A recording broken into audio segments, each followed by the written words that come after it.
शुरू अल्लाह के नाम से जो नहायत मेहरबान रहम करने वाला। अस्सलाम वालेकुम नाज़रीन, आप देख रहे हैं हारून व्लॉग्स और मेरा नाम है मोहम्मद हारून। बुलंदशहर टाउन में 4 कत्ल, माँ और 3 बच्चे, जिसके अंदर एक 16 साल का लड़का, 12 साल का और फिर एक 11 साल की लड़की शामिल है। पिछले जुम्मे की शाम को तकरीबन कोई 7, साढ़े 7, 8 बजे के करीब जो है इस वाक़े का आहिस्ता आहिस्ता पुलिस को इल्म हुआ और फिर ये धमाके की तरह जो है खबर पूरे शहर के अंदर फैली भी। सबने अफसोस भी किया और पुलिस ने अपनी तहकीकात का आगाज भी किया। मौके से जिस मुलजम को पकड़ा गया वो वालिद था और फिर उसके बाद इसके नई से नई कड़ी खुलती चली गई। 2 रोज कबल मैंने एक वीलॉग किया और मैंने बताया कि इस केस के अंदर अब ऑलमोस्ट ये सॉल्व हो चुका है और पुलिस ने माँ को जो है मोरद इल्जाम ठहराया। लेकिन आज जो मैं वीलॉग कर रहा हूं इसके अंदर आपको कुछ नई चीजें बताने जा रहा हूं और ये भी बताऊंगा कि अब इस केस से मुतालिक कुछ मजीद चीजें सामने आना शुरू हुई, जिसके बाद पुलिस ने अब एक बड़ा कदम उठाया। वो बड़ा कदम क्या है? वो अब सबसे अहम चीज ये है कि अब इस केस को तकरीबन 1 हफ्ता गुजर चुका है। हफ्ते के रोज गुज़िश्ता यानी कि सैटरडे को इन बच्चों का पोस्टमार्टम हुआ था, वालदा का पोस्टमार्टम हुआ। 2 रोज जो है ये ईदी सरसाने में लाशें रहीं और फिर पीर के रोज इनकी तदफीन हुई थी। वालिद को पुलिस ने छोड़ दिया था सिर्फ इस वजह से कि ये शक की तमाम जो खुरे कह लें, तमाम कड़ियां जो मिल रही थी वो वालदा की तरफ जा रही थी। वालिद के बयानात, सीसीटीवी फुटेज से उसकी मवाजनत और फिर उसके बाद पुलिस ने यह अखज़ किया कि ये जो है इसमें इस केस के अंदर अब झोल जो है, जो तमाम वजन है वो वालदा के ऊपर डाला जा सकता है। लेकिन कुछ प्रेशर जो है वो बिल्डअप होना शुरू हुआ, सोशल मीडिया के ऊपर बिल्डअप हुआ और इसके साथ साथ पुलिस खुद भी अभी तक सेटिस्फाई नहीं है और जिस पर पुलिस ने अब यह फैसला किया है कि इस केस की दोबारा तहकीकात की जाए। यानी कि मैं आपको एक बड़ी खबर बता रहा हूं कि इस केस की तहकीकात का दोबारा आगाज कर दिया गया। गुज़िश्ता 4 दिनों में जब पीर वाले दिन इनकी तदफीन हो गई थी तो उसके बाद पुलिस ने नासिर डोगर को छोड़ दिया था शख्सी जमानत के ऊपर और इंतजार में है कि इस केस के हवाले से पोस्टमार्टम रिपोर्ट आए, हिस्टोपैथोलॉजी की रिपोर्ट आए, ऑटोप्सी की रिपोर्ट आए और सबसे ज्यादा अहम जो है फोरेंसिक की रिपोर्ट आए कि आखिर जो इम्प्यून वहां से मिला, जो कैप्सूल्स मिले और जो आखिरी शवाहिद आइसक्रीम में मिला हुआ जहर है वो मिले, इन तब की सबकी जो है एक जामिया रिपोर्ट आ जाए। फिर यह अखज़ किया जा सके कि आखिर जहर की नौयत क्या थी। क्या वही जहर खाने से, वही आइसक्रीम खाने से बच्चों की मौत वाक़या हुई या इसके अलावा कोई और चीज भी इन्हें खिलाई गई है? तो फिलहाल पुलिस का इंतजार है। लेकिन इसके साथ साथ एक सोशल मीडिया के ऊपर जो मैंने देखा बहुत ज्यादा प्रेशर बिल्डअप है। ज्यादातर लोगों ने मुर्द इल्जाम जो ठहराया वो वालिद को ठहराया और कुछ लोगों ने जो है ये भी कहा कि गालबन औरत कार्ड है, माँ ने ही बच्चों को जो है वो जहर दिया। मिली जुली सी राय जो है वो सोशल मीडिया के ऊपर कायम थी। लेकिन इसके साथ साथ पुलिस के अपने अंदर भी जो है थोड़ी सी एक गिल्ट मौजूद था और वो गिल्ट ये था कि इस केस को इस हद तक जो है ले जाकर हल किया जाए कि किसी को कल कोई उंगली उठाने की वजह ना मिल सके और जो ये 4 कत्ल हुए हैं इनको भी इंसाफ मिल सके। अगर वालदा नहीं किया है तो फिर वालदा के ही जिम्मे डाला जाए।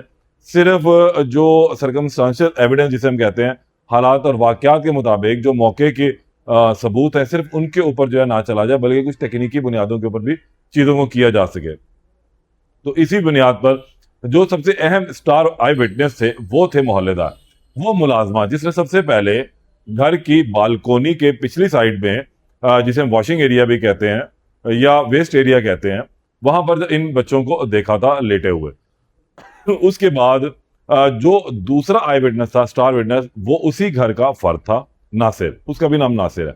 और उसके बाद तीसरा एक अहम शख्स जो इनके घर के बिल्कुल सामने एक दुकान है उसका मालिक। ये तीनों ही जो है इस केस के स्टार विटनेस और उन्हीं की बदौलत जो है ये केस सामने आ भी सका, वरना शायद 1 से 2 दिन या 2-4 मजीद घंटे भी गुजर जाते अगर इसके अंदर मुबैना तौर पर नासिर मुलविस होता, जो बच्चों का वालिद है, तो फिर शायद 2-3 दिन भी इस केस के अंदर लग सकते थे इसको ओपन होने में। और जिस तरह वालिद अभी तक तो ये चीज सामने आ रही है कि वालिद मुलविस नहीं है, तो फिर इस केस में उन बच्चों के उस मुलाजमा के देखने के बाद जो है ये फौरी तौर पर 1 से 1.5 घंटे के अंदर ही ये भांडा फूट गया कि इस घर के अंदर कुछ अनहोनी हो चुकी हुई है। तो अब पुलिस ने इन तीनों अफराद के दोबारा बयानात रिकॉर्ड किए। गुज़िश्ता रोज जो मेरे पास अब इतलात मौसूल हुई हैं, गुज़िश्ता रोज पुलिस ने, डीआईजी इन्वेस्टिगेशन ने इन तीनों अफराद को जो है तलब किया था अपने दफ्तर में और फिर इनके जो बयानात हैं दोबारा रिकॉर्ड किए गए।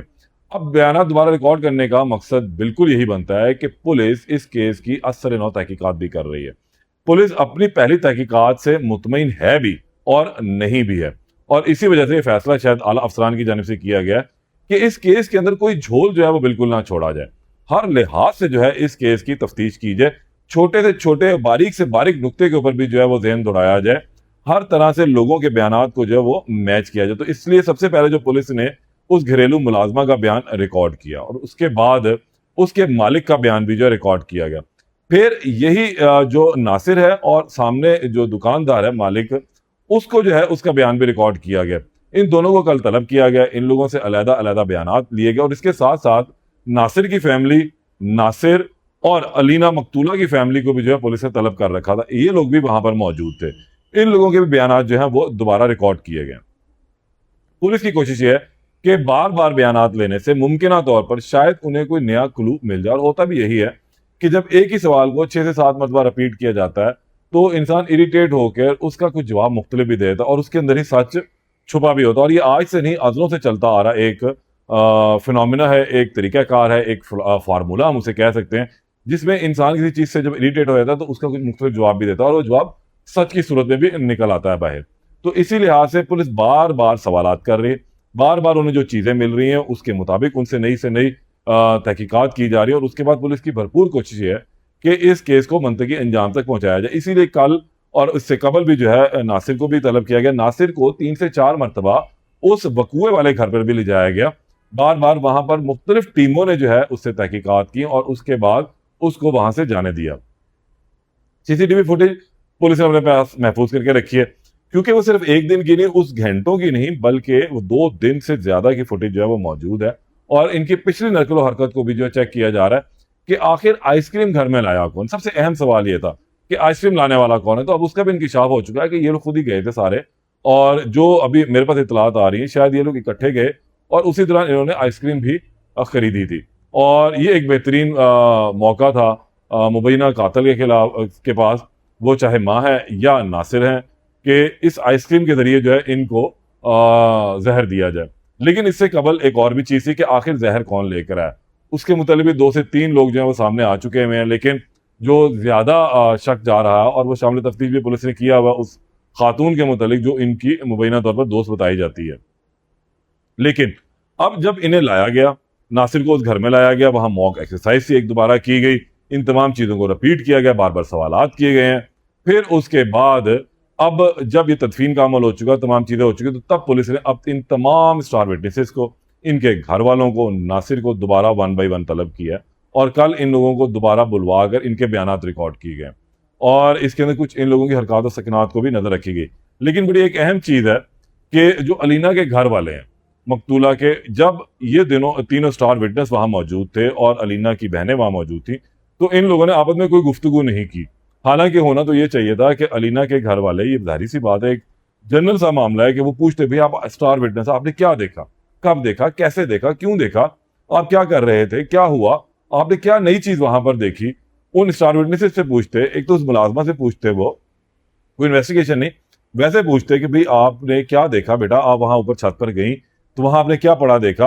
उस स्टार विटनेस से पूछते जो दुकानदार है कि भाई आप जब आए थे तो आपने हमारे बच्चों को किस तरह पड़े हुए देखा, हमारी बहन के हाथ कहाँ थी। क्योंकि जो एक सवाल बार बार उठ रहा था, जो बार बार ये बात सामने आ रही है कि अलीना मरने से पहले ये कह रही थी कि ये शख्स मेरे बच्चों को खा गया, उसके बाद उसने खून की उल्टी की और फिर मुबैना तौर पर नासिर इन्हें घसीटता हुआ अंदर भी ले गया। तो जहरी सी बात है कि वो उनकी बहन है, तो उससे पूछते।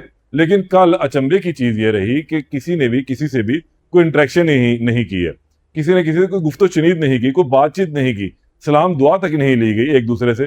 सिर्फ वहां जाकर बैठे, अपने अपने बयानात रिकॉर्ड करवाए और उसके बाद ये सब वहां से अपने अपने घरों को चले गए।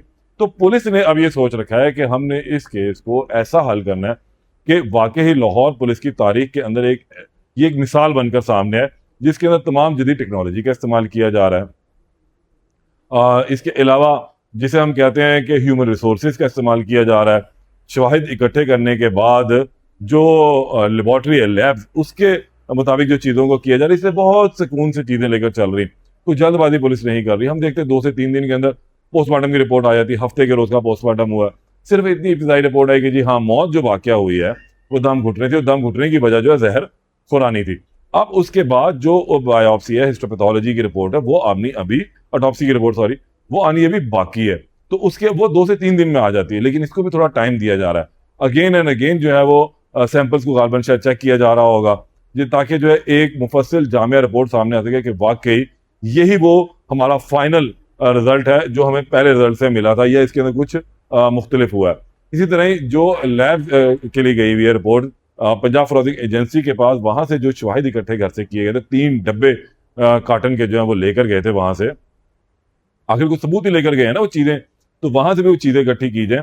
फिंगरप्रिंट्स जो है वो मैच किए जा रहे थे। इसके बाद एक दफा दोबारा फोरेंसिक की टीमों ने इस घर का दौरा भी किया था। अब आप सोच रहे हैं रिपीट पे रिपीट है, वो चीजें नहीं, रिपीट नहीं है, इसके अंदर बहुत सारी नई मालूमात जो है वो मैंने आप लोगों को दी है, और उसकी सबसे बड़ी मालूमात यही थी कि अब इस कत्ल की तहकीकात का एक मरतबा से दोबारा आगाज हो चुका हुआ है, और पुलिस अब इसमें नए तरीकों से, नई टीम्स, नए अफसरान जो हैं, और आला अफसरान, यानी कि किसी लोअर लेवल पे नहीं, हम सब इंस्पेक्टर इंस्पेक्टर नहीं कह सकते, इसके अंदर जो है एसपी लेवल तक जो है, डीएसपी, एसपी और डीआईजी खुद जो है इस मामले की तमाम छानबीन कर रहे हैं, खुद गुफ्तशनीद कर रहे हैं, खुद बयान जो है वो इनके रिकॉर्ड भी किए जा रहे हैं। और मुझे ये कभी उम्मीद है कि लाहौर पुलिस, क्योंकि डीआईजी फैसल कामरान और डीआईजी ऑपरेशन है, ये डीआईजी इन्वेस्टिगेशन दिशान रजा जो है इस केस के ऊपर गहरी नजर रखे, और उनकी कोशिश ये है कि ये केस हर हाल में मुस्बत अंदाज में हल हो, कोई तनकीद ना हो, मीडिया की कोई तनकीद ना हो, घर वालों की कोई तनकीद ना हो, सोशली जिसे हम कहते हैं माशरी तौर पर कोई तनकीद ना हो।